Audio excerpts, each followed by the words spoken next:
Price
the lord, hallelujah. Zion லெந்துகால வேதாகம ஆய்விற்கு அன்போடு கூட இயேசு கிறிஸ்துவின் நாமத்தில் உங்களை வரவேற்கிறேன்.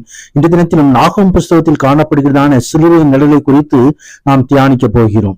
கர்த்தருடைய பரிசுத்தத்திற்கு மகிமை உண்டாவதாக. பழைய ஏற்பாட்டு புத்தகங்களிலும் சிலுவையின் நிழல் பரவி கிடக்கிறதை நாம் காண முடியும். மோசே தொடங்கி சகல தீர்க்கதரிசிகளும் எழுதிய வேத வாக்கியங்களிலே இந்த சிலுவையின் நிழல் காணப்படுகிறது. அது கிறிஸ்துவை பற்றினது.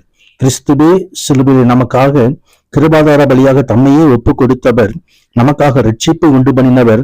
அது புதிய ஏற்பாட்டு புத்தகத்திலே நிஜமாக வருகிறதை நமக்கு காண்பித்திருக்கிறார். கர்த்தருடைய பரிசுத்தத்தின் மகிமை. நாகும் 3:19 உன் நொறுக்குதலுக்கு பரிகாரம் இல்லை, உன் காரியம் கொடியது, உன் செய்தியை கேட்பவர் யாவரும் உன் பேரில் கை கொட்டுவார்கள், உன் பொல்லாப்பு எந்நேரமும் உன் யார் பேரில்தான் பாயாமற் போயிற்று என்று சொல்லி அங்கலாய்க்கிற ஒரு வசனத்தை பார்க்கிறோம். அந்த வசனத்தை தன்மீதே சுமந்து கொண்டு சமாதானத்தை நம்மைக்கு உண்டு பண்ணும் ஆக்கினையை தன்மீது சுமந்து கொண்டவர். சமாதானத்தை கூடிய சுவிசேஷனுடைய கால்கள் மலைகள் மேல் வருகிறது. இப்ப யூதாவே, உன் பண்டிகைகளை ஆசிரி, உன் பொருத்தங்களை செலுத்து, துஷ்டன் இனி உன் வழியால் கடந்து வருவதில்லை, முழுவதுமாய் சங்கரிக்கப்பட்டான் என்று சொல்லி அவர்தாமே நமக்கு சமாதானத்தை சிலுவிலே உண்டு பண்ணினவர். சிலுவையில் சிந்தின இரத்தத்தினாலே சமாதானத்தை உண்டாக்கி பூலோகத்தில் உள்ள பரலோகத்தில் உள்ள யாவையும் அவர் மூலமாய் தமக்கு ஒப்புரவாக்கி கொள்ளவும் அவர் பிரியமாயிற்று என்று கொலோசியருக்கு அப்போஸ்தலர் எழுதுவதை நாம் பார்க்கிறோம். 1 அதிகாரம் 20 வசனத்திலே குறிப்பிடப்பட்டிருக்கிறது. எபேசியர் 2:14 அவரே நம்முடைய சமாதான காரணராகி இரு திறத்தாரையும் ஒன்றாக்கி பகையாக நின்ற பிரிவினையாகிய நடிச்சுவரை தகர்த்தார் என்று சொல்லி அவர் சமாதான காரணர் எப்படி அந்த சமாதானத்தை நாம் கொண்டு வருகிறார் என்பதை அங்கே தெரிவிக்கிறார். துன்மார்க்கனுக்கு சமாதானம் இல்லை என்று சொல்லி கர்த்தர் சொல்லுகிறார். ஆம், துன்மார்க்கருக்கு சமாதானம் இல்லை என்றாலும் அந்த சமாதானத்தை உண்டு பண்ணும் ஆக்கினையை சிலுவையில் நமக்காக சுமந்து கொண்டவர். துன்மார்க்கன் தன் வழியை விட்டு திரும்பி தேவ சமூகத்தில் வந்தால் சமாதானத்தை பெற்றுக் கொள்ள முடியும். நம்முடைய மீறுதலை நிமித்து அவர் காயப்பட்டு அவர் அக்கிரம நிமித்து ஒடுக்கப்பட்ட நமக்கு சமாதானத்தை உண்டு பண்ணும் ஆக்கினை அவர் முழுவந்தது அவருடைய தழும்புகளால் குணமாகிறோம் என்று சொல்லி ஏசாயாவுக்கு தரிசனமாக முன்னறிவித்ததை பார்க்கிறோம். இப்பொழுது நான் உண்மையில் இருக்கிற உன் முகத்தை முறித்து உன் கட்டுகளை அறுப்பேன் என்று சொல்கிறவன். ஆம், சத்ருவான நமக்கு மீது வைத்தவரான முகங்கள் கட்டுகள் எல்லாவற்றையும் நீக்கப்படும் சிலுவையிலே தம்மை தாமே ஒப்பு கொடுத்தவர். கர்த்தருடைய பரிசுத்தத்திற்கு மகிமை உண்டாவதாக. கிறிஸ்து நம்ம ரத்தத்தை பற்ற விசுவாசத்தினாலுக்கு வலிக்கும் கிருபாதார பலியாக அவரே ஏற்படுத்தினார் என்று சொல்லி அப்போஸ்தலர் ரோமருக்கு எழுதும் பொழுது 3 அதிகாரம் 26 வசனத்தை தெரிவிக்கிறார். கர்த்தருடைய பரிசுத்தத்திற்கு மகிமை உண்டாவதாக. ஆம், அந்த கிருபாதார பலி நமக்காக செலுத்தப்பட்டிருக்கிறது. நமது அக்கிரமங்கள் நீங்கும்படியாக, நம்ம பாவங்கள் நீங்கும்படியாக, நம் மீறுதல்கள் நீங்கும்படியாக அவர் தாமே சிலுவையிலே தம்மை தாமே கிருபாதார பலியாக ஒப்பு கொடுத்தார். அதன் மூலமா நாம் கிருபையை பெற்றுக் கொள்கிறோம். கர்த்தர் நல்லவர், இக்கட்டு நாளிலே அரணான கோட்டை, தம்மை நம்பிகளை அறிந்திருக்கிறார் சொல்லி நாகும் புஸ்தகத்துல இந்த தீர்க்கதரிசி தெரிவிக்கிறதை குறித்து பார்க்கிறோம். இக்கட்டு நாள் வரும் பொழுது நம்மையே இயேசு கிறிஸ்துவின் ரத்த கோட்டைகளை மறைத்துக் கொள்ள முடியாது. அரணான கோட்டையாக இருக்கிறார். வறுமையாக்கி திராட்சை கொடிகளை கெடுத்து போட்டாலும் யாக்கோபின் மகிமையை திரும்ப வரவனது போல இஸ்ரேல் மகிமையை திரும்ப வர பண்ணுகிறவர்.